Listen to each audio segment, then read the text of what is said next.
tonight as we continue the reports from the mythical battlefront, touching on such subjects as heroes and warriors and death and transcendency.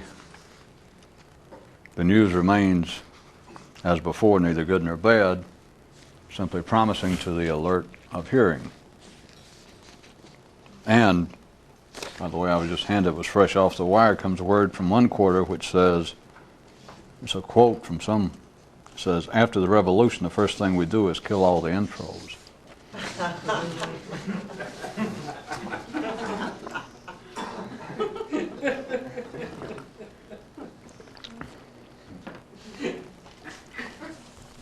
A boy approached his father. I have heard it said that a hero is one who has given over his life to something larger than was his life. And the elder replied, the hero is one who has given over his life to make his life larger than it was. To himself, one man held this notion: I consider any day wasted in which I did not have some idea of such a nature that, should the ordinary know of it and understand it as I do, their very consciousness would be shook and constructively altered. The human mind and appearing productive on the job.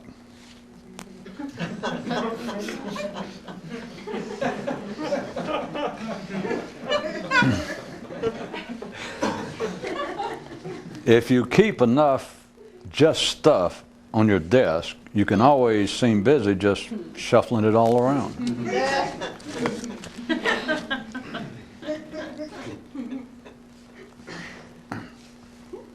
I don't think we need physical dramatics to make it any more abstruse. While all of the other children picked up many toys, played with them for a moment, then discarded them for new ones, one kid sat holding just one. And one of his companions finally warned, if you don't stop that, you could grow up to be a mystic or something. Quite common among the simple is their taking of death to be an allegory for their lives. They in fact interpret, mistakenly so, many of the mystical signposts left by those who knew to support this. Thus, for the potentially more complex, do the messages commonly taken from myths and allegories themselves have to be remythified, reallegorized, and then interpreted anew.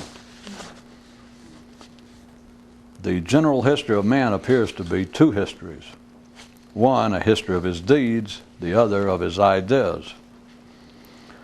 A true warrior, in personally reliving this course, must partake of both as though they were one. The geography of allegory. One man lived in Madrid, but his mind lived in Barcelona. So he moved to Barcelona. But it didn't do any good. His mind still stayed someplace else. And here's the one I promised from last time to write for you.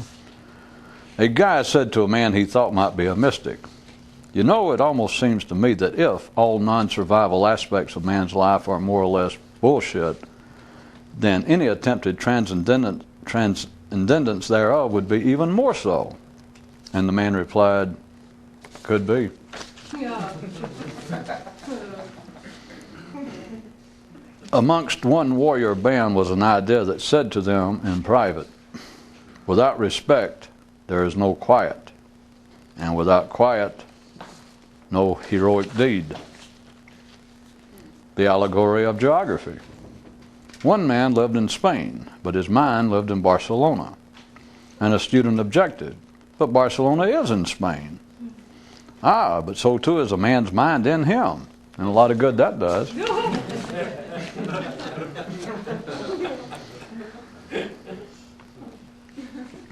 When a striking opportunity to be critical presented itself to one man, he declined, saying to himself, I cannot do so as long as my friend remains dead. Linear sequence re-examined.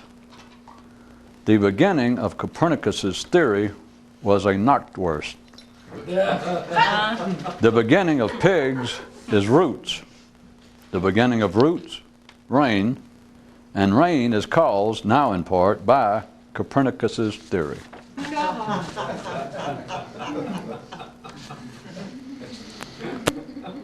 All of man's many myths regarding him having somehow offended the gods and being driven from an erstwhile paradise into a land of discontent reflect his common feeling that this world is not my home. Do note that only his mind so says. The legend of the knight and his herd. All of one man's horses ran away from him except one, the one he always thought about. The shame of warriors, that they can be felled by the same kind of bullets that kill everyone else.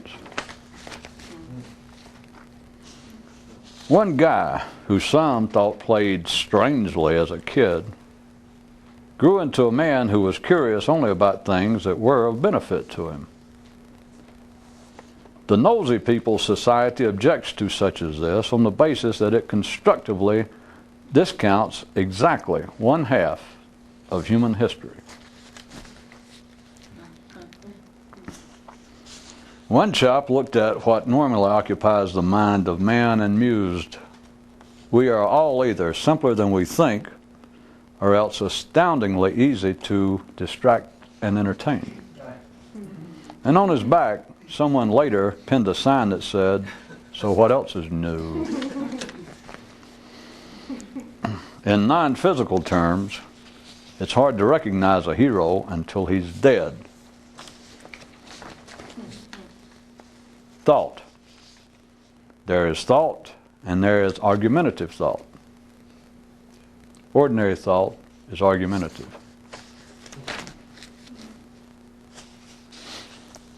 To himself, one guy said, "It's bad enough to dream without dreaming about yourself."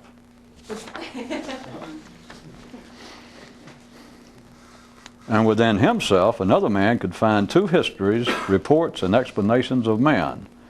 One of them was mythical and allegorical, the other a waste of time. Thought one guy, "It's bad enough having dreams without them, including you." One thing that all the dead have in common is that they talk to themselves.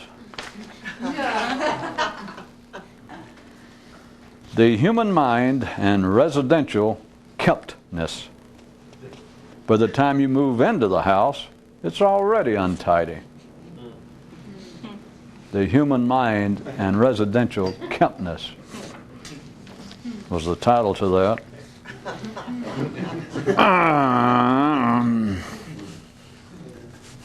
The matter of independence revisited.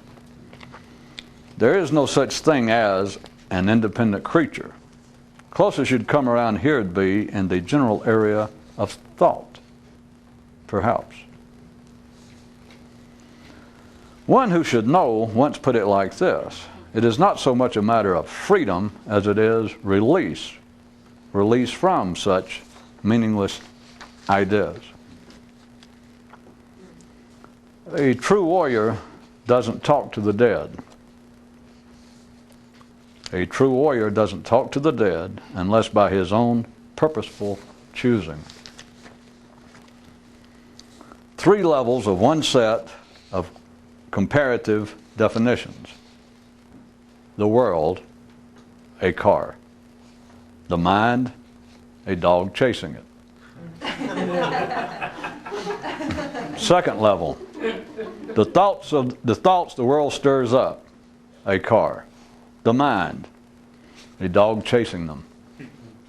Third level, thoughts, a car, the mind, the dog, the end. After considerable reading and reflection on the matter of heroes and the heroic death, a boy went to ask his father, "Is it possible to die the heroic death when the cause for which you died was folly?" And the old man told him to close the door.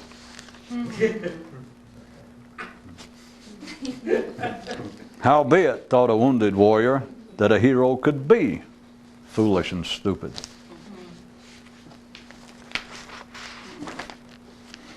Teflon is what a real thinker uses on the emotional registry of his mind.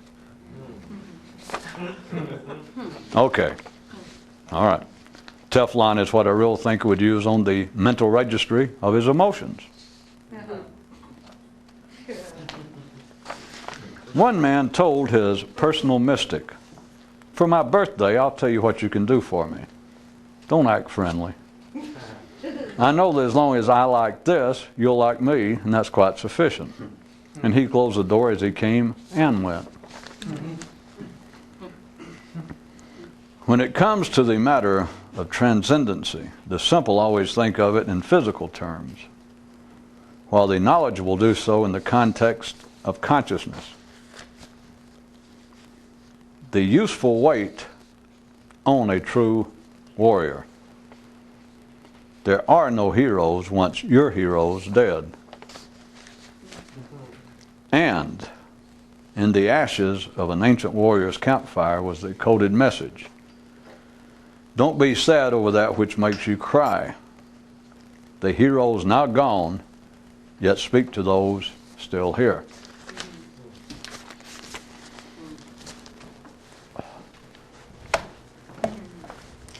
You can certainly interpret personally myths, allegories, and even history in any way you care to, or more precisely, in any way in which you're able.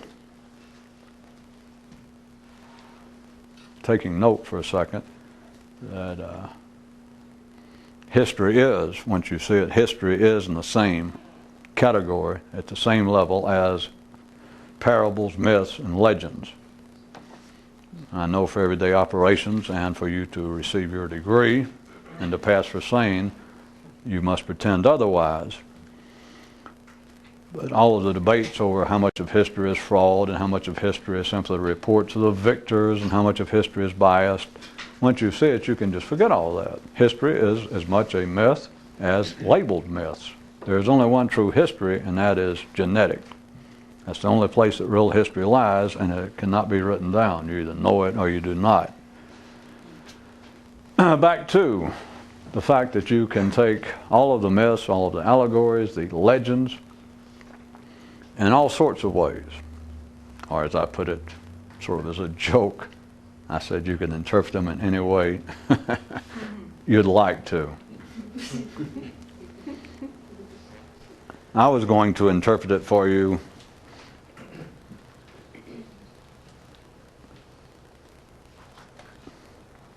in a slightly different way, as you might imagine.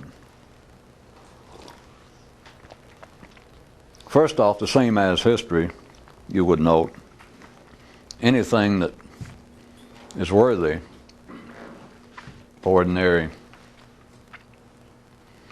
perceptions, anything that has been worthy to be recalled as a myth, a legend, they all involve heroes, same as history. But the heroes, I was going to take you into a new area that is beyond the normal interpretation. The heroes are engaged in that, I suggest you from a certain view, is in direct conflict with the normal verbal interpretations of the myths. The heroes, for our ad hocly investigation of it tonight, all of the heroes are engaged in an attempted separation. It is very common for, in the world of myths and allegories and etc., for it to be described as the hero is off on a great adventure. And in the religious sense, well, in a cruder stomach sense, and most people in the more simplistic sense, all of the myths, all the legends, the hero is off on a great physical quest. That he, in some way, has been harmed, his family has been harmed, his nation, the reputation, his king, his liege, his wife, and he must go off to in some way redress the situation. And it's always a physical. And at ordinary street level, ordinary minds will even take these myths at times and try to read within the myth another allegory. That is, that the adventure may represent something also internally. So at a more complex level, not even still into the area that means anything to someone who is anxious to understand it, but even at the ordinary, the worldview, they will opine that some of the myths, especially religious, are then removed from the kinds of myths, let us say, that the normal Western conception of, say, the chivalrous tales, that they seem to represent a more physical or aphysical adventure of, in some way, redeeming a woman's honor, regaining a lost prize. The idea of, in some way, being able to effect remedial treatment of a wounded king or to retrieve the Holy Grail. A physical adventure with a physical payoff, with actual physical movement. But then, if it gets into, I'm just using ordinary terminology, the ordinary view now, when it gets into areas that apparently are accepted to be religious, as opposed to the Arthurian tales, if you get into all the religions, then, if they're not taken as being literal history, if you have ordinary minds attempting to look at the religious tales, at least in part, as being potentially allegorical, then the adventure is taken to be spiritual. That is, internal. As always, you have these histories, you have these views running parallel, which is no great secret. They don't know what to make about it, but ordinary commentators and observers, even in our day and time, refer to it as more literal-minded, fundamentalist religious, whatever persuasion, Christians, Muslims, Jews, and then those of a more liberal or progressive, such as some of the stories in the Bible, in the Quran, in the Old Testament, that some represent literal history, or to the literal-minded, it all is literal. And then to some other people, it is a kind of parallel, interweaving, binary history, binary view of it, that some of it, if not all of it, is meant to be mythical, allegorical, and represent some sort of internal adventure. But in every case, do note that it has to do with the retrieval of something, the redressing of some evil, some harm that's been done, or taken to a, again, still from the ordinary view, the best they can make of it, into what would appear to be to them a more allegorical level. It then is into a kind of union, which by, if I may sum them up, a common account all the way from the mystical aspects of Sufism, Buddhism, the Hindu approach, the view, Christianity, Judaism. It is a kind, the dreamed of payoff of that kind of spiritual adventure is a union. Sometimes thought as a reunion, but it is a joining with the creative force, a union with God Himself. I suggest you to take a different view of it. That you can take the same stories, and what the hero is attempting to do is to separate himself. I feel as though I did not lay enough on the former for you, because maybe you'd never even thought about it that way, but think about all of the stories all the way from the Egyptian mysteries, the ideas of life after death, using the Western platform again, first ideas of trying to transcend death itself, and that life must go on if you deserve it, and all of into the Greek ideas of mysteries and of metaphysics. And I'm not going to try and do a whole tracing, but it runs then all the way into Christianity, Judaism in the West, then running into the medieval, the beginnings of interpreting the Western religions partially allegorically, or pointing out that they could be, that all of these describe the payoff, the intention, as being anything other than a separation. It doesn't even come into matter of consideration, any synonym for my word separation. It is all indeed, all the way from a more crude view, that you're attempting to get back to God, that you're attempting to get back and to, in some way, redeem yourself for the insult, for the errors made by your forefathers.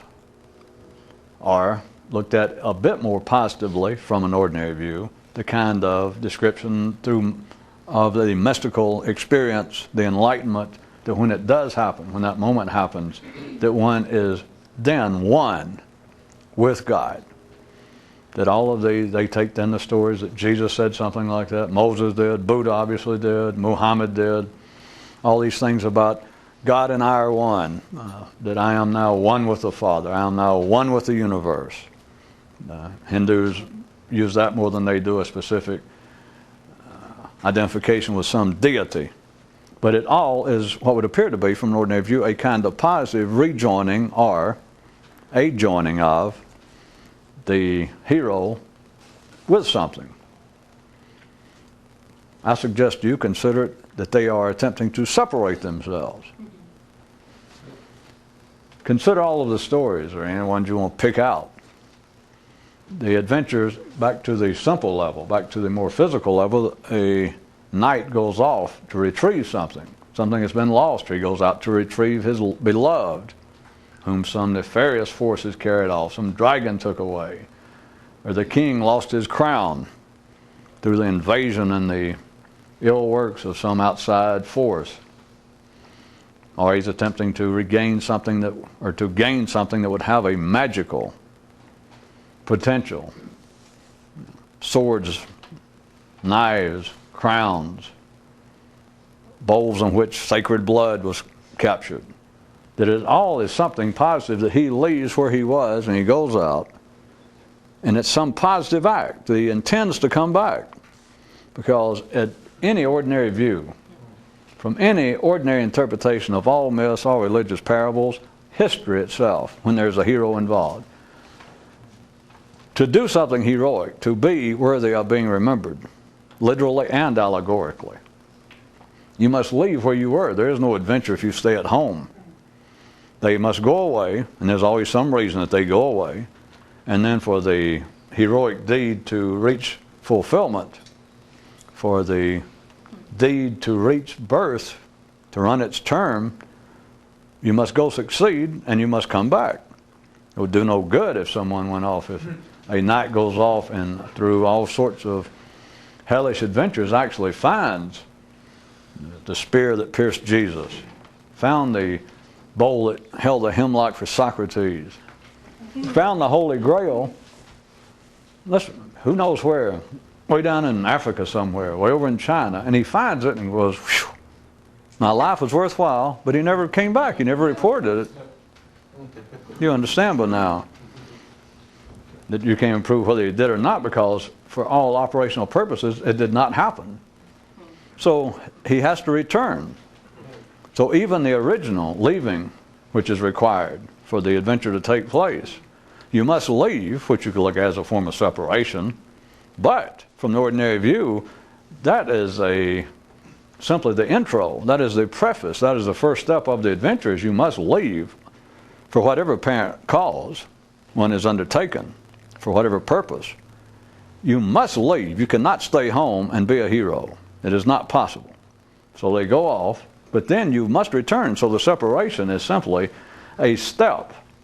It is not considered to be of any importance, and it is certainly not to be of any conclusive significance, as I just pointed out, because you cannot separate yourself from the homeland. You cannot leave and go off on the adventure and never return, because even if you go off and succeed, you haven't succeeded because no one knows about it.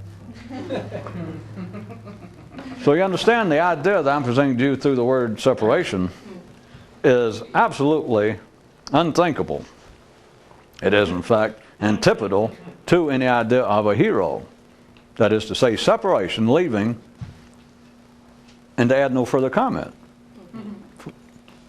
Not that you don't say, all right, the hero, the would-be hero, separated himself, went off, undertook the adventure, succeeded to some degree, or succeeded, and then returned. And then there's always some moral to the point, either obvious or tacit, but he returns. That's the only way success can be measured. He must return from whence he left in a better condition, either richer, with the crown, with the grail, or if you want to look at it even metaphorically from an ordinary view, he returns a better person. I suggest you again, it's more a matter of separation, and notice I don't put in condition, separation. But did I not just describe the fact, which I assume you heard is not anything metaphysical, it's not my personal twisting of it, it's just you never thought about it, but a hero cannot go off. Think about anyone you want to. He cannot go off no matter what he does. If we make up that he went out and actually found the Holy Grail, the purple and green knight, he actually went off, but you don't find him in the legends. And you know why? You never even heard of him. Or the polka dot knight. You know why? I'm telling you, he found the Grail. And you go, well, how come I never heard of him? Why they didn't report it? Because he never told anybody. Then the mind's attitude is, well, screw all that. Well, what are you bringing it up for? Or if I was presenting it as something important, an ordinary mind could say, well, you can't prove that. And I could say, well, obviously not, because he didn't report it. And they could say, well, how do you know? And I say, well, what if he did? Then the ordinary mind would still go, well, so what? There's the point. That there is no heroic adventure, there is no adventures of a hero unless he returns. Now, I've already said that. We got that. Okay. Now I'm trying to point out to you, contraire. That is really a weekend hero. That is really, it is the idea of the hero not taken far enough, because a real hero would not return. I don't have to do it again, do I? I just got through pointing out again, your mind is supposed to go, wait a minute, you just convinced me, or I saw the validity of the fact that the hero doesn't exist unless he returns. Right. We established that. That was kindergarten. That was the opening. All the children, put your lunches down, settle down. That was the beginning. So we've established that. So what? There is no heroic adventure if you return. We'll consider the known stories, just some of the better known. Many times the adventures, when they're taken to be symbolic, involve death. Socrates, Jesus, and many lesser figures, but that they obviously could not go somewhere and come back physically if they're killed, but that there was some sort of spiritual resurrection, some kind of spiritual return will be possible at a future date. That by dying, they improve their lot internally. But what if you took that, you understand it's always a returning. There is no religion, there is no mythical heroic adventure involving death, physical death, unless there is also the stated promise, the stated part of the myth that the physical death is not the end of it. That a Socrates or a Jesus or whoever, great mythical warrior, if he physically dies, and he was the hero in the adventure to start with, if he dies, it will be stated. They don't leave it just at being implied. They will always state that the hero's death in some way will result in the return to life at some other level, some other time, some other place, with a reward commensurate with the heroic deed. You understand? But now it's got to with ordinary minds. We're not picking on ordinary people. That is the way the mind works. If you had been left to your own devices, which I'm sure, I'll assume that many of you have thought about some of these stories prior to this, your mind, when it reached the stories, if you took it as being the fact of a Jesus' crucifixion, that if that actually happened and he was a hero or a Socrates, then they surely knew something, that it was surely not the end of it, or they would not have so passively accepted it. When all the stories, the better known ones, of Socrates and Jesus, for instance, they both, before the time of the demise of the hero, give him a way out. That's part of the story, that they said, all you got to do is renounce what you said. They told Socrates, and we've been through this. And it's not that they were dazed or frightened and didn't hear the offer. contrary, Socrates took up half a day pointing out to him, oh, I hear what you're saying. Jesus, that story is just simply another approach of saying nothing, which is the same thing. Because in essence, they just said, well, all you got to do is just say yea or nay. For those of you that didn't seem to get the point of my news story from last time, that the local authorities at the door said, is your name Octavius or Claudius Octavius? There was no point to that. I know several of you got distracted last time, like there was some point. Is your name Alonzo Bingham? Fred Goldemeyer? Is your name Claudius Octavius? If so, come with us. And at the ordinary level, your name either is or it is not. And if you answer, you will always suffer the consequences. Socrates and Jesus did the same thing. But if you take the stories back to where we were, and you look at it, then you've got to, an ordinary mind, even an ordinary mind taking its best shot at a mythical interpretation, still believes that he died on the basis that he knew that that was not the end, that he is going to return. You understand that? It is. And the Greeks did not even have the same kind of basis using their history, which I'm not commenting, just take it as it's remembered and now interpreted. They did not even have the same idea of an afterlife as Christianity did,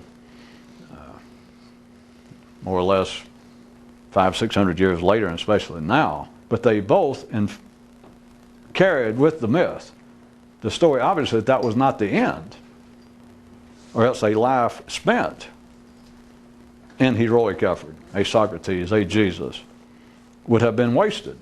And the mind simply cannot tolerate that. And I mean tolerate in the larger sense, cannot entertain it. The story would not survive. You understand? Not because of something verbally, not because of something in literature, and not because of some flaw in the human nervous system. The human mind simply could not entertain. It would not compute, I guess you people might say. The thing is, it is electrochemically impossible for there to be a myth that anybody would remember, a story of Socrates, of a Jesus. And it's stated beforehand, before you got to the payoff. And you'd never heard the story, but it's set up enough to where you followed the story. And don't, of course, get hung up with Socrates or Jesus. I could say, Warrior X, Figure X that you never heard of. If they started weaving a story wherein he was engaged in heroic deeds, enough that got your interest, and we used you as a exemplary of common intelligence at the time and place, and it built up this fable over a period of sentences or pages about all the great efforts this figure made, where he went, what he did, what he overcame, how he had to separate himself from his homeland and undergo all sorts of trials and etc. And apparently, or he's warned somewhere after the myth gets going good, that if he keeps this up, he will very likely die. And maybe a few more minutes, the story gets into the point that it's pointed out to him, you're about to fall into the hands of captors who will obviously kill you once they know what you're doing, and yet he presses on. It's got to say beforehand, one way or the other, that the hero understood that even if I die under these circumstances, and apparently die, that is not the end of me. But if the myth, no matter how heroic, no matter how you, that is ordinary humanity's consciousness at the time, might be intrigued with the story and followed along as it being heroic, and there was no setup, no comment that death is, as far as that hero was concerned, that death was not the end of it. But he presses on, threatened with death, and it's always implied, and it becomes more and more obvious and stated and threatened. And you already identify him as a hero, and he just finally gets up to the point, and they kill him. The end. Now, I just did it, and you heard it. But that has the shelf life intellectually of a goose fart. Is what I mean, that the human intellect cannot entertain that. You could not remember it. You could hear the story, and you would really be annoyed. That's why I kind of threw in that little crude humor. If you actually, if I made it plain enough, if I wove some story, or if history had already done it, life had done it through man, and it wove a story, if I said, here's a brand new myth that none of you know, And I brought in all sorts of elements, all the way from the Greek heroic Spartan wars, and I brought into Christian suffering. If I brought into the Jews and their wanderings for a free homeland, and I brought in the Buddha, and I brought in all these heroes, and I even would throw in amongst them the Don Quixotes of their time. I threw in the King Lears, I threw in the Hamlets. That I gave you just a full range, and I said, this is a guy you never heard of, and he is really undergoing. And I described it. I could have made it up in more detail. That's why I'm backing up a minute, just to make sure, and that you really found it interesting. That you thought I was really telling you a tale that you'd never heard before, and I involved elements of all the historic, so-called, assumed historic, literal, heroic tales, interspersed with other aspects more indicative of a Jesus, a Moses, a spiritual quest, to the point that you were thinking, boy, I wish, I'd like to find that story. If you're not telling me all the details, and you really felt a kinship with it. And I point out, as always in these stories, it starts off a little bit implicit, that you could be asking for trouble. At first it may sound allegorical, that you could be asking that you would harm your relationships with your family, or that you might potentially feel like you're harming your brain, your sense of sanity.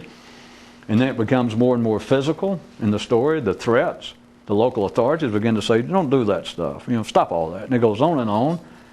And to the point that you are actually really feeling a kind of a personal identification, a kinship with this hero. And I bring it up to the point, and finally he does come here, and it seems like the climax to the story coming. He gets to this place wherein you think that this will be the success of his metaphysical, at least his internal journey and adventure or quest. And it may even run parallel with what, according to my story, would sound as though he is now about to enter a new land, a new city, wherein he will physically achieve some sort of success, or, contrary, the possibility always that he could meet defeat and be slain. And I do all this, and I don't say anything about the idea of afterlife, but it just, everything tells you, your mind is already prepared, as it must be, that this is coming to a very successful climax. And it's obvious. I start talking faster, and I build it up, and I do gestures. And here he is, and blah, blah, blah, and he gets there, and he gets in town, and as soon as they get in there, they shoot him, and he died. And then I went on to something else. You understand, I would, to say the very least, would have grossly disappointed you and probably momentarily annoyed you. And I say you, your nervous system. It would be an electrochemical reaction of a non-constructive nature. Your feeling would be, what? And you couldn't even hold that. It'd be, huh?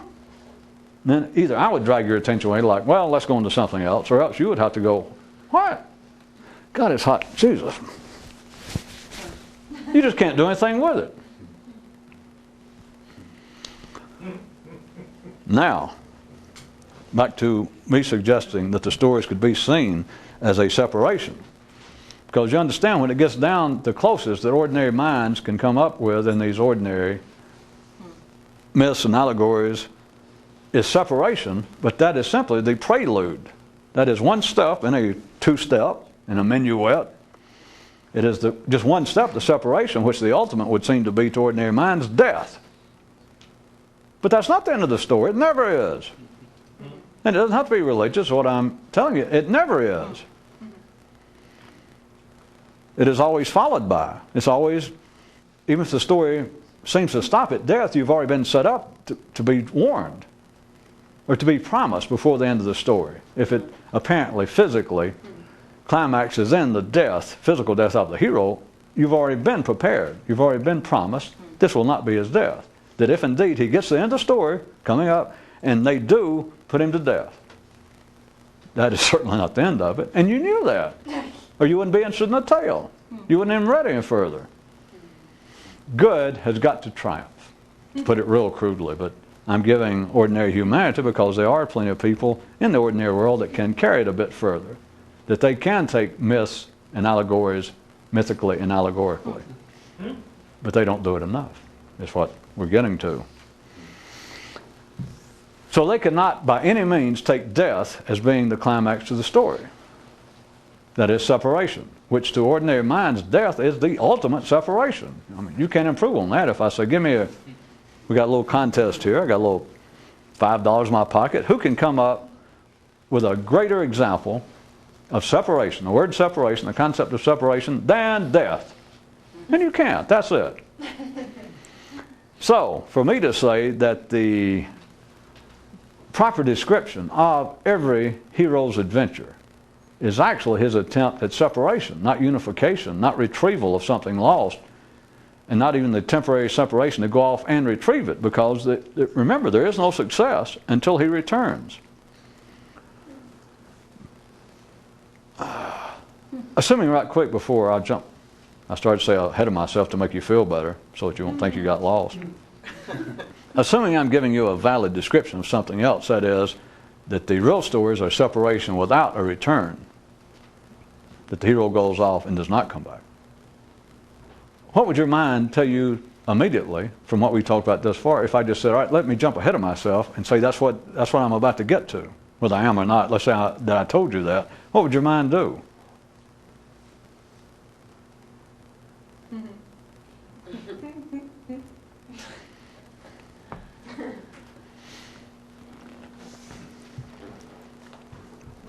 Back to the original, the simple. All heroes of every stripe, Alexander, Achilles, Cervantes, Socrates, Jesus, Buddha. Every hero left his hometown. He left somewhere to go off on some quest, to find something, so that he would return and be in better condition. The simple version, he'd come back physically better off, richer, with something, with a magic talisman of some kind, just a little bit better. Description, higher interpretation, he comes back a better person. He not only found a magical implement, he underwent some sort of magical transformation himself and came back a better person. That has to be it. That is the only wrap-up that the human mind can take. And so for me to say that the intent is separation, the real heroes, the mind, it can hear the word even after me rambling around with this for 45 minutes and go, well, yeah, it still doesn't. He has to come back. No.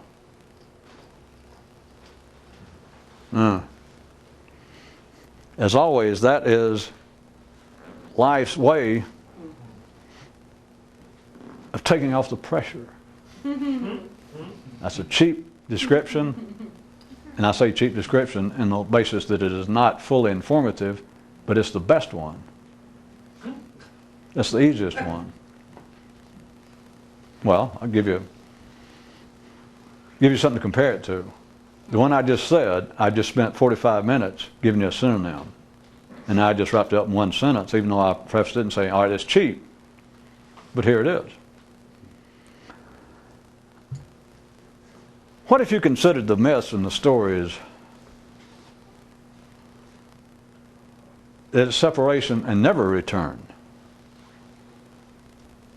And I'll bet you I can almost make it verbally that you can almost cling to it. I can almost Velcroize it momentarily. But if you'll notice, no offense to you, but if you'll notice, it'll slip right away.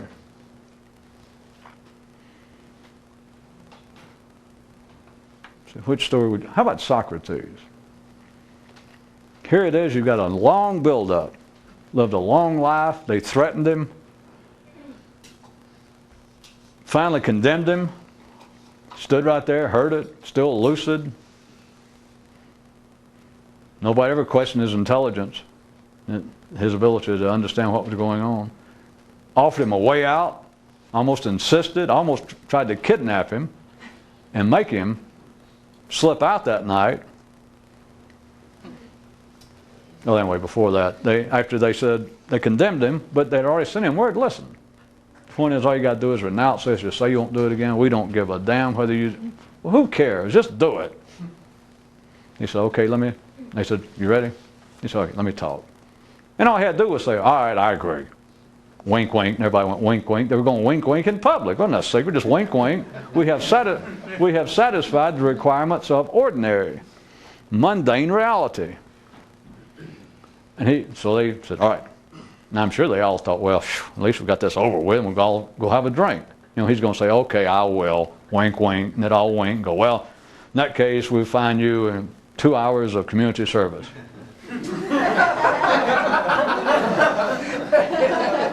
So they said, well, all right, how do you respond to this? And he said, okay. He said, okay, let me say this. And they were waiting for him to go, all right, I won't do it anymore. And he went, okay, I know what you people are asking. And I'm sure they thought even that opening few words that it was all right, because he was going to say, all right, I know what you want from me. All right, and I won't do it. I'll agree to what your terms. So he said, all right, I know what it is you want from me. I know what you want. Now, they're ready to reach for the gavel and reach in their pocketbook and go get a drink. Declare it over. And he said, I know what you want. And then he goes into God knows what. I can't remember how long, trying to read what was left. But, surely an hour's worth of telling them about what I've been talking to you about in one way or the other for the last 45 minutes. And concludes by saying, I'm not going to do that. No. And if you guys were as intelligent as I thought you were, you knew I wasn't going to do that. No. What if you looked at the idea of his death? It was not a physical death.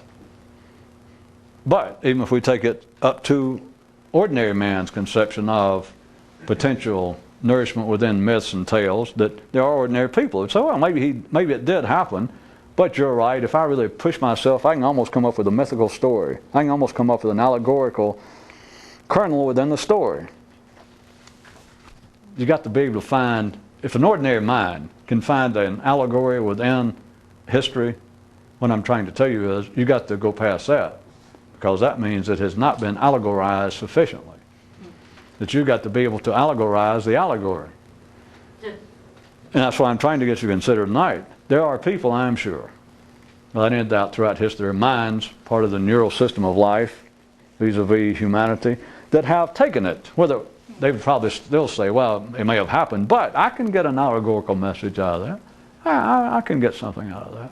The same way that there are people who are not Christian or even religious in the Western sense, so will say, well, I can appreciate the Bible. I can appreciate the story of Jesus, because I can make, from that I can extract a kind of mythical, heroic story about a man trying to better himself, or the attempt for one man to improve his own human spirit and that kind of thing. I mean, that's not all that new. But you've got to be able to find an allegory within the allegory. You've got to be able to take it outside the hands, because even Philistines can come up with allegories if you don't know. Back to Socrates. Well, I could use him. I obviously could use Jesus. I could use the idea of Moses leading people out of captivity. An idea of liberation, which is, if you can see it, is also the operational opposite of separation. Because liberation, well, it is synonymous in the sense that they normally try to use it allegorically with union. The liberation is liberation from captivity. To return home, to get to your rightful homeland and join your rightful forefathers, to join the rightful force of the universe, to wit God. And I'm still suggesting to you, dragging it up to the very end, this separation is the allegory within the allegory. Not a liberation from captivity to get back home or to get to your proper home. I'm saying separation, and I'm putting a period. There's no conditions. There are no conditions. There's no asterisk. There's no footnote. Well, other than this 45-minute footnote, except I guess it's a hand note since it went in advance. What if you looked at the death of Socrates as his death to his old thinking? Just that. Forget all ideas of spirituality. And that was the death of his old thinking. Everybody can hear that. Why in the hell would you ever return? Or how about the idea of getting from captivity, which is an adventure? Moses leading out his followers, and they come to the Red Sea. Now, the adventure. He's attempting to return home, forget all the niceties, that he grew up in one place and didn't know it. Remember the story. He was actually born and grew up somewhere else. So even when he finally knew it, I guess, come to think about it. At any rate, there he is attempting to get out of Egypt, to get out of captivity. And here he is faced the ultimate adventure, the final adventure, the parting of the sea so that they can get through and nobody else can. Look at it as the parting from his old thinking. Once you do that, why would you ever go back? And the stories, in a sense, are plain enough and obvious enough. Those of you that are getting good at my description, too obvious. Whoever goes back? Now the mind would say, well, why would they want to? No. Whoever goes back. Why would a man separate himself from everything that was old within him, which is what the adventure comes down to? Why would he do that in return? Now, the ordinary mind wants to run the screwdriver up at least one turn on a merry-go-round. That is, they would want to say, if they were following this, it goes, well, what Socrates assumed was he could even go ahead and commit suicide, kill himself, but he will come back in some form a better person. In a metaphysical, in a mystical sense, that doesn't just beg the question, that's beating on your door worse than those Seventh-day Adventists wanting money. Why would he want to come back? Why would anybody ever return to what they were before if the adventure actually had a payoff? Are there any stories anywhere of someone who sat, meditated, fasted, prayed, and had the mystical experience, and then turned to whoever seemed to might have some knowledge of it, or like some neophyte or some younger monk in a monastery? Is there any stories they went to the head of the monastery after he had the experience and was still in it, went, how can I get out of this? No. Not even, no story anywhere like that. Are there any stories, if that sounded too off the wall, are there any stories even in the known everyday religious context of a martyr, someone about to die for the faith, that goes to the head of the church, the head of the religion, and says, I'm prepared to die for the faith, for what I believe and what you've taught me, and they're about to do it to me, Father, Rabbi, and I'll do it. But just tell me one more time, just guarantee that I'll come back here. And I'll be back here in Jerusalem or Cairo or Indianapolis. And they say, we can guarantee it. What kind of story is that? What kind of attitude? What kind of hero would that be that he's about to get out of here? And says, yeah, but now just guarantee me this. I'll do it. I'll go off, but you got to guarantee that I'll come right back here. Now that is obviously not the way it's interpreted. Like I said, the ordinary mind always wants to assume this merry-go-round is going to go up. Every revolution, at least one screw up. One revolution that will be a little bit higher. The granddaddy, the grand version of all that, of course, being the idea of infinite reincarnation. I'll keep dying, keep coming back, keep dying, and as long as I'm working hard, I keep bettering myself. I am telling you that in the full sense of the mystical tradition, whatever it's called, the heroic adventure is to separate yourself. And all the stories start out that way, and then you're immediately lost, going by ordinary interpretations, that the man leaves his family, leaves his wife, leaves his culture, leaves his religion for some reason that is necessary or that will benefit him. But there's not even a question about whether he's going to return, because you saw that. If he doesn't return, you wouldn't even know the story, because he failed. But if you can see it another way, and now take the whole thing internally in you, why in the hell, whatever complaint you have with you, and it doesn't matter what, whatever it is that you think would make you more conscious should you be shed of it, look at that as your own homeland. Why would you, if you could get away from it, ever go the hell back? The separation is to separate from the old area of one's brain. There is no heroic adventure once you understand the reality. If you look at the stories of Socrates, of Jesus, let's take it that many people consider it to be a literal history, a literal reality. There's a literal reality and then there's an allegory inside of it, right? Right? But inside the allegory down is another literal reality. And that's what I'm describing now. It is a separation and it is a non-going back.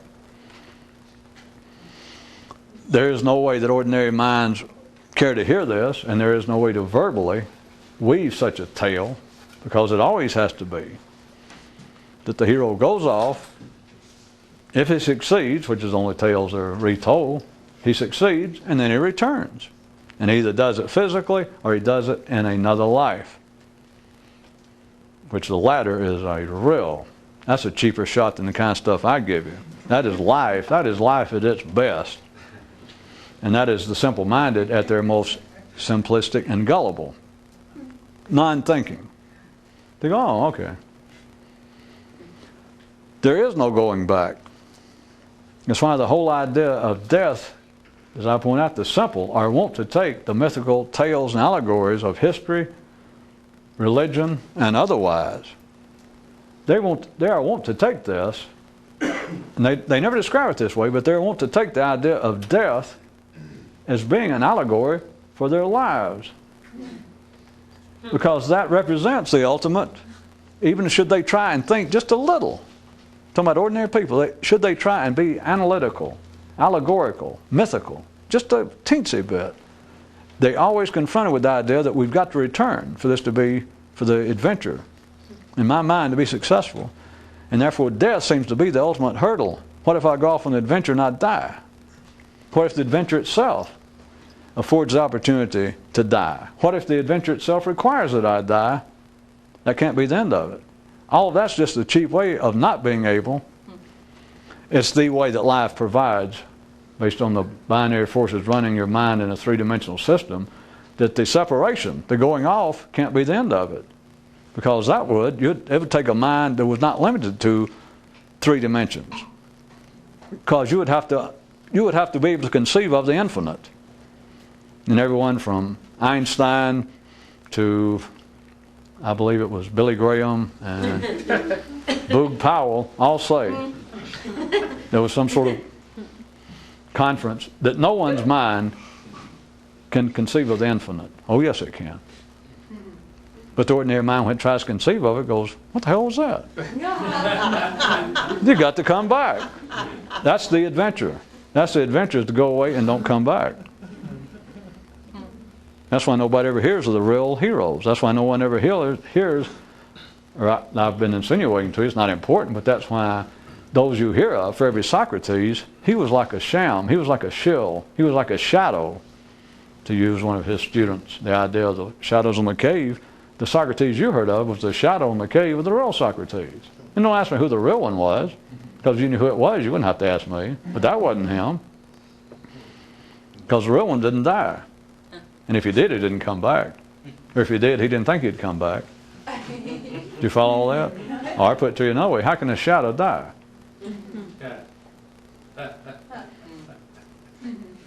The adventure is separation. Not union. Not a returning, not a victory achieved away from home and then back. It is a separation. Can you hear the sound of a period? Yeah. It is a separation. By God, is that spooky? I heard it. Either that or somebody's arches fell.